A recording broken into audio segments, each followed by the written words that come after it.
Hi, today we are going to discuss about the new subject in your curriculum, that is data structures. My name is Sujit. I am going to handle data structures for you. So before discussing about data structure, we just want to know what's the importance of data structure in your curriculum. As a computer science student, why you are studying this subject, that is very important. അപ്പോൾ data സ്ട്രക്ചറിൽ നമുക്ക് എന്താണ് നമ്മുടെ കരിയറിൽ നമുക്ക് data structure കൊണ്ട് എന്ന് പറയുന്ന സബ്ജക്റ്റ് കൊണ്ടുള്ള ഉപയോഗം എന്താണെന്നുള്ളത് we are going to discuss here. So just we are going to discuss about the definition of data structures. Data structures can be defined as a group of data elements which provides an efficient way of storing and organizing data in the computer so that it can be used efficiently.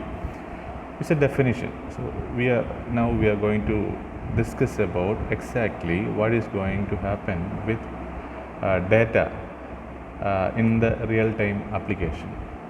ഇപ്പോൾ real time ആപ്ലിക്കേഷനിൽ നമുക്ക് data എങ്ങനെ നമുക്ക് useful ആവും എന്ന് discuss ചെയ്യുന്ന ഒരു പാർട്ടാണ് ഫസ്റ്റ് നമ്മൾ ചെയ്യുക.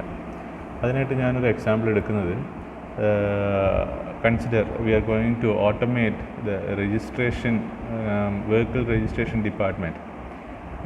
നമുക്കറിയാം, എല്ലാ സ്റ്റേറ്റിലും എല്ലാ ഡിസ്ട്രിക്റ്റിലും RTO ഓഫീസസ് ഉണ്ട്. ഈ RTO ഓഫീസസ് നമ്മൾ ഓട്ടോമേറ്റ് ചെയ്യുകയാണെന്ന് കരുതുക. Consider we are going to automate the RTO offices in India, not in Kerala, in India. അപ്പോൾ നമുക്ക് ഡാറ്റ നോക്കുകയാണെങ്കിൽ നമുക്കുള്ളത് ഒരു വണ്ടി, ഒരു വെഹിക്കിളിനെ സംബന്ധിച്ചിടത്തോളം നമുക്ക് വേണ്ടുന്നത് അതിൻ്റെ രജിസ്ട്രേഷൻ നമ്പർ നമ്മൾ സേവ് ചെയ്തിരിക്കണം, അതിൻ്റെ എൻജിൻ നമ്പർ നമ്മൾ സേവ് ചെയ്തിരിക്കണം, പിന്നെ അതിൻ്റെ ഓണറിൻ്റെ പേര് നമ്മൾ സേവ് ചെയ്തിരിക്കണം, പിന്നെ ഓണറിൻ്റെ അഡ്രസ്സ് നമ്മൾ സേവ് ചെയ്ത് വെച്ചിരിക്കണം. അപ്പോൾ ഇത്രയും കാര്യങ്ങളാണ് നമുക്ക് ബേസിക്കായിട്ടുള്ള ഒരു നീഡ് എന്ന് വേണമെങ്കിൽ പറയാൻ പറ്റും. അപ്പോൾ ഈ ഡാറ്റ നമ്മൾ സേവ് ചെയ്യുന്ന സമയത്ത് കൺസിഡർ, ഞാനിപ്പോൾ ഒരു എക്സൽ ഫയൽ നിങ്ങൾക്ക് കാണിക്കുന്നുണ്ട്. ഈ എക്സൽ ഫയലിൽ നമുക്ക് നോക്കുകയാണെങ്കിൽ ഒരു എൻജിൻ നമ്പർ, ഒരു 4 ഫീൽഡാണ് ഉള്ളത്. We have 4 fields. First one is engine number, second one is registration number, third one owner name, fourth one owner address. This is sample data. നമുക്ക് എക്സാക്ട്ലി ഇതായിരിക്കണം എന്നില്ല, but we can consider all these kind of fields are necessary for storing the data of a vehicle. അപ്പോൾ ഇവിടെ നമുക്ക് നോക്കുകയാണെങ്കിൽ we are saving the data as it is. നമ്മൾ engine number എന്ന് പറയുമ്പോഴത്തേക്കിന് എൻജിൻ നമ്പർ അതേപോലെ ഇട്ടു, രജിസ്ട്രേഷൻ നമ്പർ KL59P1454, പിന്നെ ഓണറിൻ്റെ പേര് Abhijith K, then owner's address എന്ന് പറഞ്ഞിട്ട് തളിപ്പറമ്പ്. ഓക്കെ. അപ്പോൾ ഇവിടെ നമ്മൾ data saved as it is, കിട്ടുന്ന ഡാറ്റ അതേപോലെ സേവ് ചെയ്തു. അതിൽ നമ്മളൊന്നും സോർട്ട് ചെയ്തിട്ടൊന്നുമില്ല, നമ്മളൊന്നും അതിനെ ഫിൽട്ടർ ചെയ്തിട്ടില്ല, അതിനെ ഒരു സ്ട്രക്ചർ ചെയ്തിട്ടില്ല, ഓർഡർ ആക്കിയിട്ടില്ല. As it is we are saving it here. So in this case why we are going to save all these data here? അതാണ് മെയിൻ ഇമ്പോർട്ടൻ്റ് ആയിട്ടുള്ള കാര്യം. Why we are storing the data? അപ്പോൾ ഇവിടെ main important fact എന്താണെന്ന് വെച്ച് കഴിഞ്ഞാൽ we are going to make a provision for the user or the customer. ഞാൻ പറഞ്ഞ വേർഡ് നിങ്ങൾ ശ്രദ്ധിക്കുക, യൂസർ കസ്റ്റമർ. യൂസേഴ്സ് എന്ന് പറയുമ്പോഴത്തേക്കിന് ആ സോഫ്റ്റ്വെയർ യൂസ് ചെയ്യുന്ന RTO ഓഫീസിലെ ജീവനക്കാരെ വേണമെങ്കിൽ we can say it as they are going to be our users. Customers എന്ന് പറയുമ്പോഴത്തേക്കിന് they are also users, but they are just using this software. ഈ സോഫ്റ്റ്വെയർ അവർ use ചെയ്യുന്നതിന് വേണ്ടിയിട്ടായിരിക്കും, searching പർപ്പസിന് വേണ്ടിയിട്ടായിരിക്കും. അതല്ലാണ്ട് അവർക്ക് അതിനകത്ത് വേറൊന്നും ചെയ്യാനൊന്നും ഉണ്ടാവില്ല. അപ്പോൾ ഇവിടെ നമുക്ക് ഈ യൂസേഴ്സ് എന്ന് പറയുന്ന ഓഫീസിലുള്ളവരും ഈ സോഫ്റ്റ്വെയർ യൂസ് ചെയ്യും. അതേപോലെ കസ്റ്റമേഴ്സ് എന്ന് പറഞ്ഞു കഴിഞ്ഞാൽ നമ്മളെപ്പോലെ വെഹിക്കിൾ ഓണേഴ്സും ഇത് യൂസ് ചെയ്യാം. അപ്പോൾ ഇവിടെ എന്താണെന്ന് വെച്ച് കഴിഞ്ഞാൽ നമ്മൾ സേവ് ചെയ്യുമ്പോൾ ഇങ്ങനെ ആസ് ഇറ്റ് ഈസ് നമ്മൾ സേവ് ചെയ്യുകയാണ്, അതിനകത്തൊരു ഫിൽറ്ററിങ്ങോ ഒന്നുമില്ല. We are going to save as it is എന്നാണെങ്കിൽ ഇവിടെ വരുന്ന ബുദ്ധിമുട്ട് എന്താണെന്ന് വെച്ച് കഴിഞ്ഞാൽ സെർച്ച് ചെയ്യുമ്പോൾ, ഫോർ എക്സാമ്പിൾ എനിക്ക് വേണ്ടുന്നത് TN34PA4542 എന്നുള്ള ഒരു നമ്പറിലെ വണ്ടിയാണ് എനിക്ക് സെർച്ച് ചെയ്യേണ്ടതെങ്കിൽ I have to search the number or I have to compare the number with the first one, KL59, whether the number TN34PA4542 is equal to KL59P1454 അല്ലേ. ഇപ്പോൾ TN34PA4542 എന്ന് പറയുന്ന നമ്പറും KL59P1454 എന്ന നമ്പറും സെയിം ആണോ നോക്കണം. അല്ലെങ്കിൽ ഇഫ് ഇറ്റ് ഈസ് ഫോൾസ്, അങ്ങനെയാണെങ്കിൽ നേരെ അടുത്തത് KL13P1454 എന്ന നമ്പറുമായിട്ട് സെർച്ച് ചെയ്യണം. അതും അല്ലെങ്കിൽ അടുത്ത നമ്പർ TN34PA4542 എന്ന് പറയുന്ന നമ്പറുമായിട്ട് നമ്മൾ സെർച്ച് ചെയ്യണം. അപ്പോൾ നമുക്ക് എന്താ ഇവിടെ സംഭവിച്ചതെന്ന് വെച്ച് കഴിഞ്ഞാൽ, we are comparing with all the total number of records അല്ലേ. നമുക്കിപ്പോൾ ചിലപ്പോൾ ലാസ്റ്റ് നമ്മൾ സേവ് ചെയ്തിരിക്കുന്ന ഒരു നമ്പറാണ് നമുക്ക് സെർച്ച് ചെയ്യാൻ കിട്ടുന്നതെങ്കിൽ നമ്മൾ കമ്പയർ ചെയ്യേണ്ടുന്ന എത്ര നമ്പേഴ്സുമായിട്ടായിരിക്കും? Total number of elements saved, total number of data saved in that database.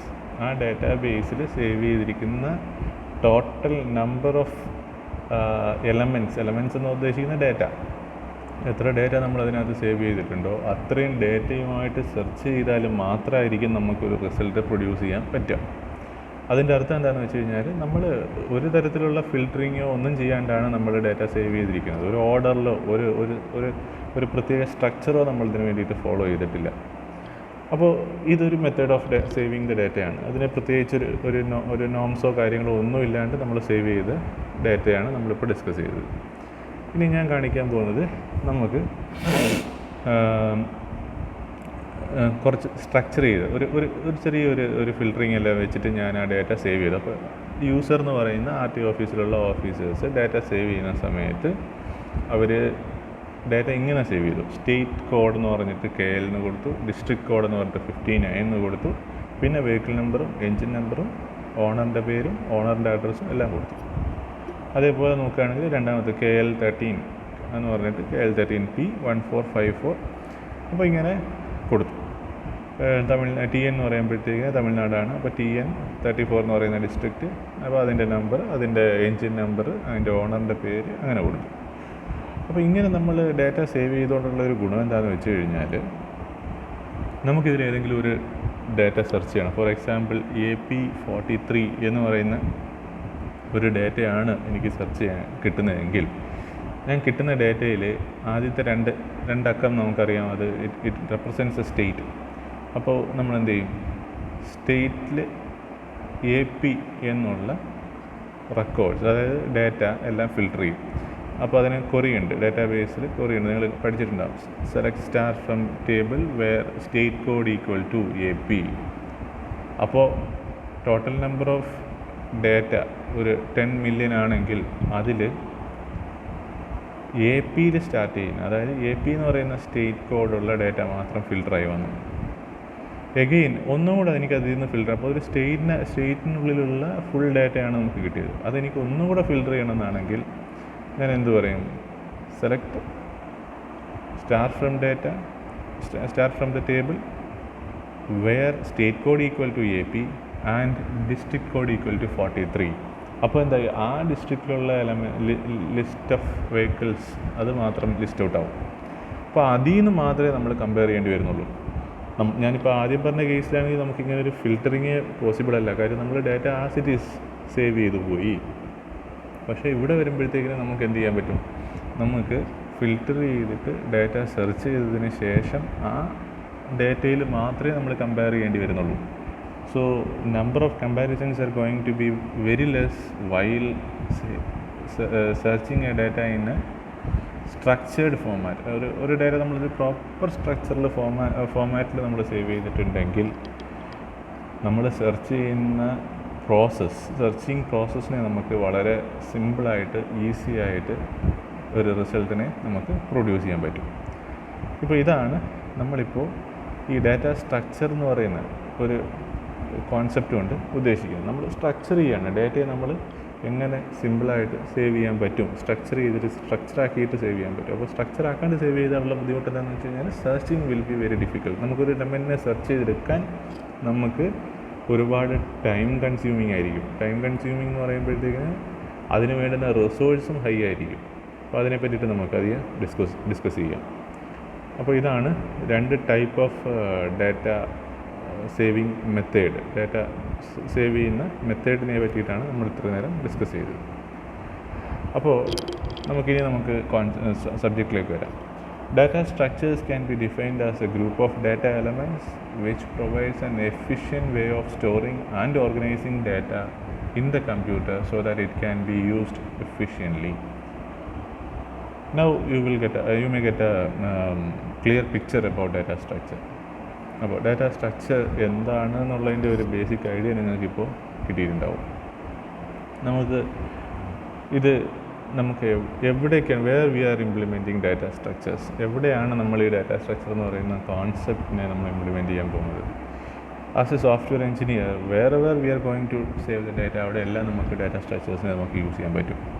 ഒരു എക്സാമ്പിൾ പറയുകയാണെങ്കിൽ, ഒരു ലൈബ്രറി മാനേജ്മെൻറ്റ് സിസ്റ്റം അല്ലെങ്കിൽ ഒരു ലൈബ്രറി ഓട്ടോമേറ്റ് ചെയ്യുകയാണെന്ന് കരുതുക. അപ്പോൾ ലൈബ്രറി ഓട്ടോമേറ്റ് ചെയ്യുന്ന സമയത്ത് നമുക്ക് ഒരു നെസസിറ്റി എന്താണെന്ന് വെച്ച് കഴിഞ്ഞാൽ, for example if you want to search a book, ഒരു ബുക്ക് സെർച്ച് ചെയ്യണം. അത് ആ ബുക്ക് ഒന്നെങ്കിൽ ഇവിടെ ഉണ്ടോ, ലൈബ്രറിയിലുണ്ടോ എന്ന് സെർച്ച് ചെയ്യണം. ഇല്ല എങ്കിൽ who accessed or who is having that book, അങ്ങനൊരു ചോദ്യം. ആരാണ് ആ ബുക്ക്, ആരുടെ കയ്യിലാണ് ആ ബുക്ക് ഉള്ളത്. അപ്പോൾ ഇതാണ് നമുക്കുള്ള ഒരു വർക്ക് എങ്കിൽ നമ്മൾ എന്ത് ചെയ്യും, ഡാറ്റ അവിടെ സേവ് ചെയ്യും. അപ്പോൾ ഡാറ്റ സേവ് ചെയ്യുന്ന സമയത്ത് നമുക്ക് ബുക്ക് ആര് ലാസ്റ്റ് ആക്സസ് ചെയ്തു എന്നുള്ളത് അറിയണം. അപ്പോൾ who accessed or who access the book ഇല്ല എന്നുള്ളതാണ് നമുക്കറിയേണ്ടതെങ്കിൽ നമ്മൾ സേവ് ചെയ്യുമ്പം ലാസ്റ്റ് ഇൻ ഫസ്റ്റ് ഔട്ട്, ആരാണ് ലാസ്റ്റ് ആ ബുക്ക് റെഫർ ചെയ്തത്, അതാണല്ലോ നമുക്ക് വേണ്ടത്. ആ ബുക്ക് പലരും റെഫർ ചെയ്തിട്ടുണ്ടാവും, പലരും ആ ബുക്ക് യൂസ് ചെയ്തിട്ടുണ്ടാവും, ആ ബുക്ക് പലരും ബൊറോ ചെയ്തിട്ടുണ്ടാവും. അങ്ങനെ നമുക്ക് ഒരുപാട് പ്രോസസ്സ് അതിനകത്ത് പക്ഷേ നമുക്ക് ഏറ്റവും ആദ്യം എടുത്തവരെ പറ്റി അറിയേണ്ട കാര്യമില്ല. നമുക്കറിയേണ്ടത് ഹൂ ആക്സസ് ദ ബുക്ക് ലാസ്റ്റായിട്ട് ആ ബുക്ക് ആര് ആക്സസ് ചെയ്തു, അതാണ് നമുക്കറിയേണ്ടത്. അപ്പോൾ നമ്മൾ ഡാറ്റ സേവ് ചെയ്യുന്ന സമയത്ത് ലാസ്റ്റ് ഇൻ ഫസ്റ്റ് ഔട്ട് എന്ന് പറയുന്ന ഒരു കോൺസെപ്റ്റ് നമ്മളവിടെ ഇംപ്ലിമെൻറ്റ് ചെയ്യുകയാണെങ്കിൽ, അപ്പോൾ ലാസ്റ്റായിട്ട് ആ ബുക്ക് ആക്സസ് ചെയ്തു, അങ്ങനെ ആരാണ് ആ ബുക്ക് ആക്സസ് ചെയ്തത് എന്നുള്ള രീതിയിൽ നമുക്ക് സെർച്ച് ചെയ്തെടുക്കണമെങ്കിൽ നമുക്ക് ഡാറ്റ സേവ് ചെയ്യുന്ന സമയത്ത് ഡേറ്റും ടൈമും വെച്ചിട്ട് ഡാറ്റ സേവ് ചെയ്യണം. അങ്ങനെ വെക്കുന്ന സമയത്ത് നമുക്കറിയാൻ പറ്റും who access the book last. അങ്ങനെ ആണ് നമ്മൾ ഡാറ്റയെ നമ്മൾ സ്ട്രക്ചർ ചെയ്തിട്ട് സേവ് ചെയ്യുക. അതിപ്പോൾ എവിടെ വേണമെങ്കിലും സേവ് ചെയ്യാം. ഒന്നുകിൽ ലൈബ്രറിയിലാവാം, അല്ലെങ്കിൽ ഒരു ലോഗ് രജിസ്റ്റർ, ഒരു ഇൻവെൻട്രി സിസ്റ്റം മെയിൻറ്റെയിൻ ചെയ്യുന്നിടത്ത്. ഇൻവെൻട്രി എന്ന് ഉദ്ദേശിക്കുന്നത് നമുക്കിപ്പോൾ കുറേ ഇൻവെൻട്രീസ് അല്ലെങ്കിൽ നമുക്കൊരു സ്റ്റോക്ക് പാർട്ടാണെന്ന് കരുതുക. ആ സ്റ്റോക്ക് പാർട്ടിൽ നമ്മൾ മെയിൻറ്റെയിൻ ചെയ്യുന്ന സമയത്ത് അവിടെ നമുക്ക് കുറേ സാധനങ്ങൾ സ്റ്റോക്ക് നമ്മൾ സേവ് ചെയ്ത് വെക്കുന്നുണ്ട്. അപ്പോൾ അതിൻ്റെ ഏതിൻ്റെയെങ്കിലും ഒരു മിസ്സിങ്ങോ എന്തെങ്കിലും സംഭവിച്ചിട്ടുണ്ടെങ്കിൽ, അപ്പോൾ അത് ആരാണ് ലാസ്റ്റ് ആ റൂമിൽ സ്റ്റോക്ക് സൂക്ഷിക്കുന്ന റൂമിൽ ഹൂ ആക്സസ് ദ റൂം എന്നുള്ളത് നമുക്കറിയാൻ വേണ്ടിയിട്ട് നമുക്ക് ഡാറ്റ സേവ് ചെയ്യുന്ന സമയത്ത് ആ ഒരു ഓർഡറിൽ സേവ് ചെയ്താൽ സെർച്ചിങ് വളരെ ഈസി ആയിരിക്കും. അപ്പോൾ എവിടെയൊക്കെ നമ്മൾ ഡാറ്റ സേവ് ചെയ്യാൻ ഉദ്ദേശിക്കുന്നുണ്ടോ അവിടെയെല്ലാം ഡാറ്റ സ്ട്രക്ചേഴ്സ് എന്ന് പറയുന്ന കോൺസെപ്റ്റ് നമുക്ക് യൂസ്ഫുള്ളായിരിക്കും. ഇതിൻ്റെ ബേസിക് ടെർമിനോളജീസ് എന്ന് പറയുമ്പോഴത്തേക്കും നമ്മൾ യൂസ് ചെയ്യുന്ന ബേസിക് ആയിട്ടുള്ള കുറച്ച് കാര്യങ്ങൾ പറയുകയാണെങ്കിൽ, ഡാറ്റ എന്ന് പറയുന്നത് elementary value or the collection of values. Elementary ഒരു വേണമെങ്കിൽ ഡാറ്റയ്ക്ക് നമുക്കൊരു just definition, elementary value or A collection of values, അതാണ് ഡാറ്റ. നമുക്കതിനൊരു എക്സാമ്പിൾ പറയുകയാണെങ്കിൽ, സ്റ്റുഡൻറ്റിൻ്റെ ഡീറ്റെയിൽസിൽ വരുന്ന ഡാറ്റ എന്ന് പറയുന്നത് സ്റ്റുഡൻസിൻ്റെ പേര് അല്ലെങ്കിൽ അവരുടെ ID ഒക്കെ എന്ന് വെച്ച് കഴിഞ്ഞാൽ നമുക്കൊരു ഡാറ്റ എന്ന് വേണമെങ്കിൽ പറയാൻ പറ്റും. പിന്നെ വരുന്നത് എന്താണെന്ന് വെച്ച് കഴിഞ്ഞാൽ ഗ്രൂപ്പ് ഐറ്റംസ് എന്ന് വെച്ച് കഴിഞ്ഞാൽ എന്താണ് ഈ ഡാറ്റയെ തന്നെ നമുക്ക് എങ്ങനെയാണ് അതിനെ ഗ്രൂപ്പ് ഐറ്റംസ് എന്ന് പറയാൻ പറ്റുക. സബോർഡിനേറ്റ് ഡാറ്റ ഐറ്റംസിനെയാണ് നമ്മൾ ഗ്രൂപ്പ് എന്ന് പറയുക. For example, name of A student can have first name, middle name, last name. അപ്പോൾ ഈ ഫസ്റ്റ് നെയിമും മിഡിൽ നെയിം, ലാസ്റ്റ് നെയിം എന്ന് പറയുന്നത് നമ്മളതിനെ കാറ്റഗറൈസ് ചെയ്തിരിക്കുകയാണ്. നെയിം ഓഫ് എ സ്റ്റുഡൻറ്റ് എന്ന് പറയുന്നതിനെ നമ്മൾ കാറ്റഗറൈസ് ചെയ്തിരിക്കുന്നതാണ് first name, middle name, last name. So അതൊരു ഗ്രൂപ്പ് ഐറ്റമാണ്. ആ ഡാറ്റയെ തന്നെ നമ്മൾ ഡിവൈഡ് ചെയ്ത് കഴിഞ്ഞാൽ first name, middle name, last name. ഇപ്പോൾ നമുക്ക് ഒരു എക്സാമ്പിൾ പറയുകയാണെങ്കിൽ,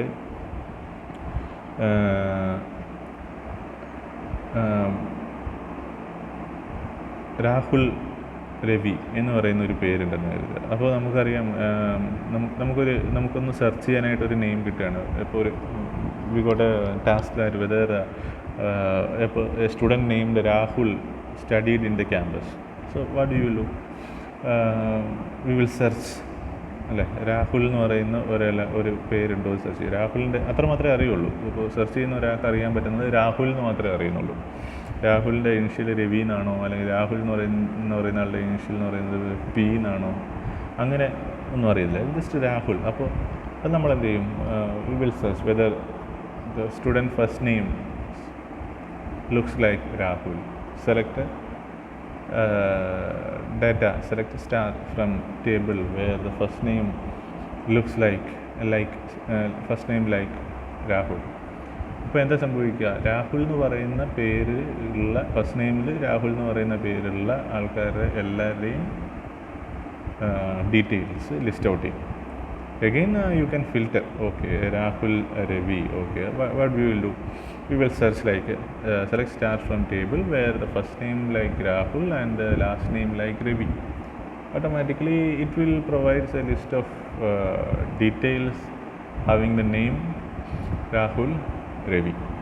So that is said to be group items. So group items എന്ന് പറയുമ്പോഴത്തേക്കിനും ഒരു ഡേറ്റ നമ്മൾ ഗ്രൂപ്പ് ചെയ്തിരിക്കുന്നതിനെയാണ് നമ്മൾ ഗ്രൂപ്പ് ഐറ്റംസ് എന്ന് പറയുന്നത്. ഇനി റെക്കോർഡ് എന്ന് പറയുമ്പോഴത്തേക്കിന് നമ്മൾ ഒരു എക്സാമ്പിൾ ഞാൻ പറയുകയാണെങ്കിൽ, ഇത് ഈ എക്സൽ ഫയലിൽ നോക്കിയാൽ നിങ്ങൾക്കറിയാം. ഇതിനകത്ത് MABC 1245 KL 591454 Abhijith K Thottada തളിപ്രഭ. ഒരു group of data represents A single vehicle. അങ്ങനെയാണ് ഒരു വണ്ടിയുടെ ഒരു വെഹിക്കിളിൻ്റെ ഒരു ഡീറ്റെയിലാണ്. അപ്പോൾ ഒരു സിംഗിൾ ഡാറ്റ എന്ന് പറയുന്നതിനെ നമുക്ക് അതിനുള്ളിൽ സിംഗിൾ വെഹിക്കിളിൻ്റെ ഒരു ഡീറ്റെയിൽസ് എന്ന് പറയുമ്പോഴത്തേക്ക് അതിനകത്ത് ഇത്രയും കാര്യങ്ങളുണ്ട്. അപ്പോൾ ഇത്രയും കാര്യങ്ങളിനെ നമ്മൾ സേവ് ചെയ്ത് വെച്ചിരിക്കുന്നത് ഒരു റെക്കോർഡായിട്ടാണ്. അപ്പോൾ ഇതിനകത്ത് ടോട്ടലി നമുക്ക് 4 റെക്കോർഡുണ്ട്. അതിൽ ഫസ്റ്റ് വൺ MABC 1245 എന്ന് പറയുന്ന എൻജിൻ നമ്പറിലുള്ള വെഹിക്കിളിൻ്റെതും, രണ്ടാമത്തേത് JCBDE 4235 എന്ന് പറയുന്ന നമ്പർ, നാലാമത്തേത് QCFD 4245 എന്നുള്ളത്, അഞ്ചാമത്തേത് ADAS 1245. അപ്പോൾ 4 റെക്കോർഡുണ്ട്. Each record having a separate set of data. നമുക്കിവിടെ ഇപ്പോൾ ഒരു റെക്കോർഡിൽ ആ ഡാറ്റയെ സംബന്ധിക്കുന്ന എല്ലാ സബ് ഫീൽഡ്സ് ഉണ്ടാവും. ആ ഫീൽഡ്സ് എല്ലാം കൂടെ ചേരുമ്പോഴാണ് നമ്മളതിനെ ഒരു റെക്കോർഡ്സ് എന്ന് പറയും. Collection of various data items. If we talk about a student entity, then its name, address, scores and marks can be grouped together to form a record for the student. അടുത്തത് need of data structures. Data structure എന്ന് പറയുന്ന കോൺസെപ്റ്റിൻ്റെ ആവശ്യം. Why we are studying data structure എന്നുള്ള ഒരു ചോദ്യം വന്നാൽ we have the following answers. ഇപ്പോൾ നമുക്കറിയാം, നമ്മളെല്ലാവരും സെർച്ച് ചെയ്യാനായിട്ട് യൂസ് ചെയ്യുന്ന ഏറ്റവും വലിയ സെർച്ച് എൻജിൻ എന്ന് പറയുന്നത് ഗൂഗിളാണ്. നമുക്ക് വേറെയും സെർച്ച് എൻജിൻസ് ഉണ്ട്. യാഹൂ ഉണ്ട്, പിന്നെ ബിങ് എന്ന് പറഞ്ഞിട്ടൊരു സെർച്ച് എൻജിൻ ഉണ്ട്. അങ്ങനെ ഇഷ്ടംപോലെ സെർച്ച് എൻജിൻസ് ഉണ്ട്.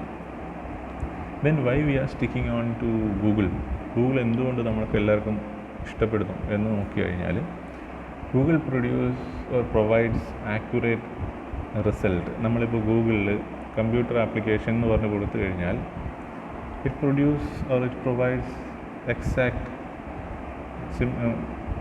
the accuracy of a data result produced by Google is more accurate than all other search engines. അതാണ് മെയിൻ, ആക്യുറസിയാണ്.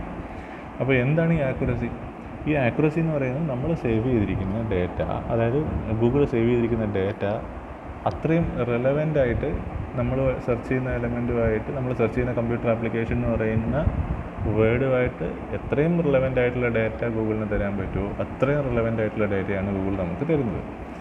സോ അതേപോലെ മറ്റുള്ള സെർച്ച് എൻജിൻസും ഉണ്ടാവും, പക്ഷേ ഇത്രയും ആക്യുറസി പ്രൊഡ്യൂസ് ചെയ്യാൻ അല്ലെങ്കിൽ പ്രൊവൈഡ് ചെയ്യാൻ ഗൂഗിളിന് മാത്രമേ കഴിയുന്നുള്ളൂ എന്നുള്ള കോൺസെപ്റ്റിലാണ് നമ്മൾ ഗൂഗിളിനെ ഡിപ്പെൻഡ് ചെയ്യാൻ കാരണം. That is why it is one of the most searching engine, search എൻജിനിൽ മോസ്റ്റ് സെർച്ച്ഡ് അല്ലെങ്കിൽ നമ്മൾ മോസ്റ്റ് ഹയസ്റ്റ് പ്രയോറിറ്റി പോകുന്നത് ഗൂഗിളിലെ സെർച്ച് എൻജിനാണ്.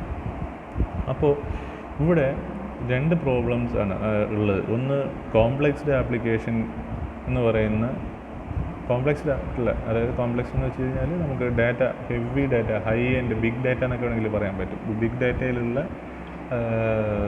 ഡാറ്റയെ നമുക്ക് സെർച്ച് ചെയ്യണമെങ്കിൽ അതിനെ നമുക്ക് വേണമെങ്കിൽ ഒരു കോംപ്ലക്സ്ഡ് ആപ്ലിക്കേഷനായിട്ട് വേണമെങ്കിൽ പറയേണ്ടി വരും.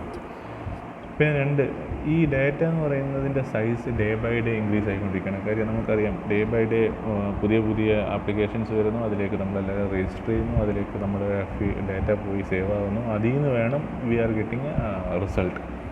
അപ്പോൾ ഇത് amount of data is increasing day by day, അതൊരു മെയിൻ ഇഷ്യൂ ആണ്. അപ്പോൾ എന്താണ് ഇതുകൊണ്ടുള്ള എക്സാക്റ്റ് പ്രോബ്ലംസ് എന്ന് വെച്ച് കഴിഞ്ഞാൽ, ഇപ്പോൾ നമുക്കൊരു 5000 ഡാറ്റയേ ഉള്ളൂ എങ്കിൽ നമുക്കതിൽ നിന്ന് സെർച്ച് ചെയ്തെടുക്കാനായിട്ടുള്ള നമ്മുടെ റിസോഴ്സസ് എന്ന് പറയുന്നത് എല്ലാത്തിനും, ഇപ്പോൾ ഇനീഷ്യലി നമുക്കൊരു 5000 ഡാറ്റ എന്ന് പറയുമ്പോഴത്തേക്കും നമുക്കൊരു നോർമൽ കമ്പ്യൂട്ടറിൽ അതിനെ പ്രോസസ്സ് ചെയ്തിട്ട് പ്രോസസ്സിങ് സ്പീഡ് എന്ന് പറയുന്നതിനെ നമുക്ക് കൺസിഡർ ചെയ്യാൻ പറ്റും. ഇപ്പോൾ ഒരു സിമ്പിൾ കമ്പ്യൂട്ടർ എടുത്ത് വെച്ചിട്ട് നമുക്ക് അതിനകത്ത് നിന്ന് സെർച്ചിങ് നടത്താൻ പറ്റും. അതൊരു 5000 ഡാറ്റ അല്ലെങ്കിൽ ഒരു 10,000 എന്നൊക്കെ പറയുമ്പോഴത്തേക്കിന് it's not a big issue. അപ്പോൾ ഒരു 10 മില്യൺ ഡാറ്റ നമുക്ക് പ്രോസസ്സ് ചെയ്യാൻ ചിലപ്പോൾ നമുക്കതിൻ്റെ പ്രോസസ്സിങ് സ്പീഡ് നമ്മുടെ ഒരു സാധാരണ ഒരു കമ്പ്യൂട്ടർ കൊണ്ടാവില്ല. നമ്മളപ്പോൾ അതിനകത്ത് എന്ത് ചെയ്യും, പ്രോസസ്സിങ് കപ്പാസിറ്റി കൂടിയ ഒരു ഇതിലേക്ക് പോകേണ്ടി വരും. കാര്യം നമ്മൾ ഡാറ്റ സേവ് ചെയ്തിരിക്കുന്ന ഒരു ഓർഗനൈസ്ഡ് മെത്തേഡിലൊന്നും അല്ലെങ്കിൽ പ്രോസസ്സറിൻ്റെ സ്പീഡ് നല്ല സ്പീഡ് ഉണ്ടാവണം, എന്നാലേ ഇപ്പോൾ സെർച്ച് ചെയ്യുന്ന ആൾക്കുള്ള റിസൾട്ട് എക്സാക്റ്റ് ആയിട്ട് നമുക്ക് കൊടുക്കാൻ പറ്റുള്ളൂ. അപ്പോൾ റിസോഴ്സാണ് ഫസ്റ്റ് വരുന്നത്, റിസോഴ്സാണ്, പ്രോസസ്സറിൻ്റെ സ്പീഡാണ്. അതിൻ്റെ പ്രോസസ്സറിൻ്റെ സ്പീഡ് എന്ന് പറയുമ്പോൾ it depends on memory, main memory എന്ന് പറയുമ്പോഴത്തേക്കിന് റാം, രജിസ്റ്റേഴ്സ് ഇതെല്ലാം വരും. അപ്പോൾ ഈ മെമ്മറിയുടെ കപ്പാസിറ്റിയും ഈ പ്രോസസ്സറിൻ്റെ സ്പീഡിനെ ഡിപ്പെൻഡ് ചെയ്യും. സോ നമ്മളൊരു ഡാറ്റ എങ്ങനെ സിമ്പിളായിട്ട്, അതായത് സെർച്ചിങ് എങ്ങനെ സിമ്പിളാക്കാൻ പറ്റുമോ ആ രീതിയിൽ ഡാറ്റ സേവ് ചെയ്യുകയാണെങ്കിൽ we will produce good result, അല്ലേ? അപ്പോൾ അതിന് വേണ്ടുന്ന മെത്തേഡ് ഫോളോ ചെയ്തിട്ടില്ലെങ്കിൽ, ഡാറ്റ സ്ട്രക്ചർ എന്ന് പറയുന്നത് നമ്മൾ ഫോളോ ചെയ്യുന്നില്ലെങ്കിൽ നമുക്ക് കിട്ടുന്ന ഔട്ട്പുട്ട് വളരെ മോശം ഔട്ട്പുട്ടായിരിക്കും. രണ്ട്, data search. If our application needs to search for a particular item, it needs to traverse all the items every time, results in slowing down the search process. ഞാൻ പറഞ്ഞ പോലെ ഇപ്പോൾ നമ്മൾ ആദ്യം കണ്ട ഒരു എക്സാമ്പിളിൽ രണ്ട് എക്സൽ ഫയൽ നമ്മൾ രണ്ട് രീതിയിലായിരുന്നു ഡാറ്റ സേവ് ചെയ്തത്. ആദ്യത്തെ സെറ്റ് ഓഫ് ഡാറ്റ എന്ന് പറയുമ്പോഴത്തേക്കിന് ഓർഗനൈസ്ഡ് ഡാറ്റ ആയിരുന്നില്ല, സേവ് ചെയ്തു, ആസിറ്റി സേവ് ചെയ്തു. ആ സമയത്ത് നമുക്ക് സെർച്ച് ചെയ്യുന്ന സമയത്ത് ടോട്ടൽ നമ്പർ ഓഫ് റെക്കോർഡ്സ് നമ്മൾ കമ്പയർ ചെയ്യണം, എന്നാൽ മാത്രമേ നമുക്ക് റിസൾട്ട് കിട്ടുള്ളൂ. അതേസമയം ഞാൻ രണ്ടാമത് നിങ്ങൾക്ക് കാണിച്ചു തന്നിട്ടുള്ള എക്സൽ ഫയൽ നോക്കുകയാണെങ്കിൽ അതിൽ ഞാൻ ഡാറ്റ സേവ് ചെയ്യുമ്പോൾ തന്നെ ഫിൽട്ടർ ചെയ്തിട്ടാണ് സേവ് ചെയ്യുന്നത്. അതായത് state code Kerala, district code 59, എന്നിട്ട് vehicle number, engine number, owner name, address. അപ്പോൾ ഇതിലെന്താണെന്ന് വെച്ച് കഴിഞ്ഞാൽ ഫിൽറ്ററിങ് ഈസിയാണ്. അപ്പോൾ ഡാറ്റ നമ്മൾ ഓർഗനൈസ് ചെയ്തിട്ട് സേവ് ചെയ്യുകയാണെങ്കിൽ, അല്ലെങ്കിൽ സ്ട്രക്ചർ ചെയ്തിട്ട് സേവ് ചെയ്യുകയാണെങ്കിൽ സെർച്ചിങ് ഈസി ആയിരിക്കും. സെർച്ചിങ് എന്ന് പറയുന്ന പാർട്ട് നമുക്ക് കുറച്ചും കൂടെ സിമ്പിളാക്കാൻ പറ്റും. മൂന്നാമത്തത് മൾട്ടിപ്പിൾ റിക്വസ്റ്റ്. ഇപ്പോൾ നമുക്കറിയാം, നമ്മൾ ഗൂഗിളിൽ സെർച്ച് ചെയ്യുന്നു, നമ്മൾ മാത്രമല്ല സെർച്ച് ചെയ്യുന്നത്, റിക്വസ്റ്റ് എത്രയാണ് വരുന്നത് ഗൂഗിളിലേക്ക്. അപ്പോൾ നമ്മളിന്ന് കമ്പ്യൂട്ടർ ആപ്ലിക്കേഷൻ സെർച്ച് ചെയ്തു, നാളെ ഗൂഗിളിൽ സെർച്ച് ചെയ്യുന്നത് നമുക്ക് തന്നെ അറിയാം. നമ്മൾ ഇന്ത്യക്കാർ ഏറ്റവും കൂടുതൽ രാവിലെ ഗൂഗിളിൽ സെർച്ച് ചെയ്യുന്നത് ഗുഡ് മോർണിംഗ് പിക്ചേഴ്സിനും അല്ലെങ്കിൽ ഗുഡ് മോർണിംഗ് മെസ്സേജസിനും വേണ്ടിയിട്ടാണ്. അപ്പോൾ എത്ര സെർച്ചാണ് ഓരോരുത്തരും ഗൂഗിൾ വഴി ചെയ്യുന്നത്. അപ്പോൾ മൾട്ടിപ്പിൾ റിക്വസ്റ്റ് എത്രയാണ്, മില്യൺസ് ഓഫ് റിക്വസ്റ്റാണ് ഒരു സെക്കൻഡ് ചിലപ്പോൾ ഗൂഗിൾ ഹാൻഡിൽ ചെയ്യുന്നുണ്ടാവുക. അപ്പോൾ ആ റിക്വസ്റ്റിനെയൊക്കെ ഈസി ആയിട്ട്, അതായത് വിത്തിൻ സെക്കൻഡ്സിൽ റിസൾട്ട് പ്രൊഡ്യൂസ് ചെയ്യാൻ പറ്റണമെങ്കിൽ നമ്മൾ സേവ് ചെയ്തിരിക്കുന്ന ഡാറ്റ അത്രയും ഒപ്റ്റിമൈസ്ഡ് മെത്തേഡിലായിരിക്കണം.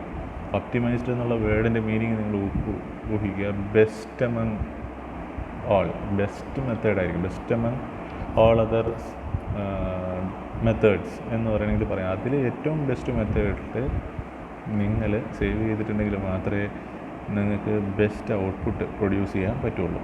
അപ്പോൾ ഈ ഒരു കേസിലാണ് നമുക്ക് ഡാറ്റ സ്ട്രക്ചർ എന്ന് പറയുന്ന കോൺസെപ്റ്റിനെ നമുക്ക് യൂസ് ചെയ്യാൻ പറ്റുക. അപ്പോൾ കോംപ്ലക്സ് ആപ്ലിക്കേഷനും നമുക്കുണ്ടാവും, അതിനകത്ത് അതിൻ്റെ സേവ് ചെയ്യുന്ന എമൗണ്ട് ഓഫ് ഡാറ്റ ഹൈ ആയിരിക്കും. ഈ രണ്ട് കാര്യങ്ങൾ കൊണ്ട് നമുക്കുണ്ടാകുന്ന ഇഷ്യൂസ് എന്തൊക്കെയാണെന്ന് കരുതി ചോദിച്ചു കഴിഞ്ഞാൽ, പ്രോസസ്സർ സ്പീഡ് ഈസ് ഗെറ്റിംഗ്, നമുക്കൊരു സാധാരണ പ്രോസസ്സറിൻ്റെ സ്പീഡ് വെച്ചിട്ട് നമുക്കതിനെ ചിലപ്പോൾ പ്രോസസ്സ് ചെയ്യാൻ ബുദ്ധിമുട്ടായിരിക്കും. അപ്പോൾ നമ്മൾ we are going for a high servers എന്ന് പറയുമ്പോഴത്തേക്കിന് നമുക്കറിയാം നോർമൽ കമ്പ്യൂട്ടേഴ്സിനും സെർവേഴ്സിനും തമ്മിലുള്ള ഡിഫറൻസ് എന്താണെന്ന് വെച്ച് കഴിഞ്ഞാൽ അതിൻ്റെ പ്രോസസ്സിങ് കപ്പാസിറ്റി, ഹാർഡ്വെയറിനെയൊക്കെ ചേഞ്ചസ് ഉണ്ടാവും. അപ്പോൾ അതാണ് നമ്മൾ പ്രോസസ്സർ സ്പീഡ് എന്ന് ഉദ്ദേശിക്കുന്നത്. അപ്പോൾ ആ പ്രോസസ്സർ സ്പീഡിനെ നമ്മൾ മാക്സിമം യൂട്ടിലൈസ് ചെയ്തിട്ട് പ്രൊഡ്യൂസ് ചെയ്യാൻ പറ്റുന്ന രീതിയിലായിരിക്കണം ഡാറ്റ സേവ് ചെയ്യേണ്ടുന്നത്. ഡാറ്റ സെർച്ച് ചെയ്യുമ്പോൾ നമുക്ക് ഏറ്റവും നല്ല റിസൾട്ട് ഏറ്റവും വേഗത്തിൽ കൊടുക്കാൻ പറ്റുന്ന രീതിയിൽ ഡാറ്റ സെർച്ച് ചെയ്യാൻ പറ്റണം. പിന്നെ മൾട്ടിപ്പിൾ റിക്വസ്റ്റ് വരുന്ന റിക്വസ്റ്റിൻ്റെ എണ്ണം കൂടുന്നതനുസരിച്ച് നമ്മൾക്ക് റിസൾട്ട് വിതിൻ സെക്കൻഡ്സിൽ കൊടുക്കാൻ മാത്രം നമ്മുടെ ഡാറ്റ പ്രോസസ്സിങ് കറക്റ്റായിരിക്കണം. Advantages of data structures. എന്താണ് ഡാറ്റ സ്ട്രക്ചേഴ്സിൻ്റെ അഡ്വാൻറ്റേജ്? അത് സിമ്പിളാണ്.